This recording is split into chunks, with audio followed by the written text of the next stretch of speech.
ആന്ധ്രാപ്രദേശിലെ മുതിർന്ന YSRCP നേതാവും മുൻ മന്ത്രിയുമായ അമ്പാട്ടി റാംബാബു കസ്റ്റഡിയിൽ. അമ്പാട്ടി റാംബാബു അറസ്റ്റിലായിരിക്കുന്നു. മുഖ്യമന്ത്രി എൻ ചന്ദ്രബാബു നായിഡുവിനെതിരെ അപകീർത്തികരമായ പരാമർശങ്ങൾ നടത്തിയിട്ടുണ്ടായിരുന്നു അദ്ദേഹം. ആ കേസിലാണ് ഇപ്പോൾ അറസ്റ്റ്. തിരുമല തിരുപ്പതി ലഡുവിലെ നെയ്യിൽ മായം ചേർത്ത ആ വാർത്ത, അതുമായി ബന്ധപ്പെട്ട വിവാദത്തിലാണ് ഈ പരാമർശമുണ്ടായത്. ബൽറാം നെടുങ്ങാടി വിവരങ്ങളുമായി ചേരുന്നു. ബൽറാം, ആ പരാമർശമൊക്കെ വലിയ വിവാദമായ പരാമർശമാണ്. അപ്പോൾ ഈ കസ്റ്റഡി രാഷ്ട്രീയ വേട്ട എന്ന ആരോപണമൊക്കെ ഉണ്ടാവുമോ?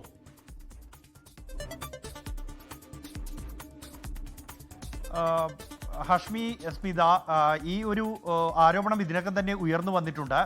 ഈ അറസ്റ്റ് രാഷ്ട്രീയ പ്രേരിതമാണ് എന്നും എതിരാളികളെ അറസ്റ്റ് ചെയ്ത് ജയിലിലടയ്ക്കാൻ ശ്രമിക്കുകയാണ് TDP സർക്കാർ എന്നുമാണ് YSR കോൺഗ്രസിന്റെ ആരോപണം. അതേസമയം ഈ അമ്പാട്ടി രാംറാവു കഴിഞ്ഞ ദിവസം നടത്തിയ പരാമർശം വലിയ തോതിലുള്ള വിവാദങ്ങൾക്കും പ്രതിഷേധങ്ങൾക്കും വഴിവെച്ചിരുന്നു.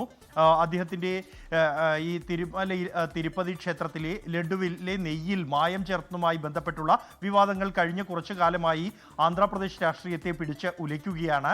അത് TDPയും YSR കോൺഗ്രസും പരസ്പരം ആരോപണ പ്രത്യാരോപണങ്ങൾ നടത്തുന്നുണ്ട്. എന്നാൽ കഴിഞ്ഞ ദിവസങ്ങളിൽ ഈ ഗുണ്ടൂരിൽ സ്ഥാപിച്ച ഒരു ബോർഡിൽ YSR കോൺഗ്രസിന്റെ ഭരണകാലത്താണ് ഇക്കാര്യത്തിൽ വലിയ അഴിമതി ഉണ്ടായത് എന്ന് ആരോപിച്ചിരുന്നു. ഇതിനോടുള്ള പ്രതികരണമാണ് മുഖ്യമന്ത്രി ചന്ദ്രബാബു നായിഡുവിനെ അതീവ മോശമായ തരത്തിൽ അധിക്ഷേപകരമായ പരാമർശങ്ങൾ ഈ അമ്പാട്ടി രാമറാവു നടത്തിയത്. ഇതിനെ തുടർന്ന് കഴിഞ്ഞ ദിവസം അദ്ദേഹത്തിന്റെ വസതിക്ക് മുന്നിലേക്ക് ഈ TDP പ്രവർത്തകർ മാർച്ച് നടത്തിയിരുന്നു. 6 മണിക്കൂറോളം വസതി ഉപരോധിക്കുന്ന തരത്തിലുള്ള മാർച്ചും തുടർന്ന് വീട്ടിലേക്ക് കല്ലേറുണ്ടാവുകയും വീടിന്റെ ജനൽ ചില്ലുകളും വാഹനങ്ങളുടെ ചില്ലുകളും മറ്റും തകരുന്ന സാഹചര്യവും ഉണ്ടായിരുന്നു. അത് വലിയ പ്രതിഷേധങ്ങൾക്കും രാഷ്ട്രീയ ഏറ്റുമുട്ടലിനും വഴിവെച്ചിരുന്നു. പിന്നാലെയാണ് ഈ അറസ്റ്റ് രേഖപ്പെടുത്തിയിരിക്കുന്നത്. ഇന്നലെ വൈകിട്ടാണ് ഈ അറസ്റ്റ് രേഖപ്പെടുത്തിയിരിക്കുന്നതെന്നാണ് പോലീസ് അറിയിക്കുന്നത്. TDP ജില്ലാ അധ്യക്ഷനും സംസ്ഥാന ജനറൽ സെക്രട്ടറി അടക്കമുള്ളവർ ഈ വിഷയത്തിൽ പോലീസിൽ പരാതി നൽകിയിട്ടുണ്ട്.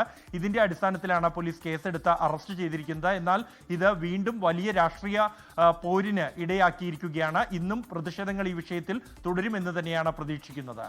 ഹഷ്മി സ്മിത, ലോകത്തെവിടെയായാലും ഏത് സമയത്തും 24 വാർത്തകളും ഓഗ്മെന്റഡ് റിയാലിറ്റി പാക്കേജുകളും എക്സ്പ്ലെയിനറുകളും വിശദമായി കാണാൻ ഞങ്ങളുടെ YouTube ചാനൽ നിങ്ങൾക്ക് സബ്സ്ക്രൈബ് ചെയ്യാം.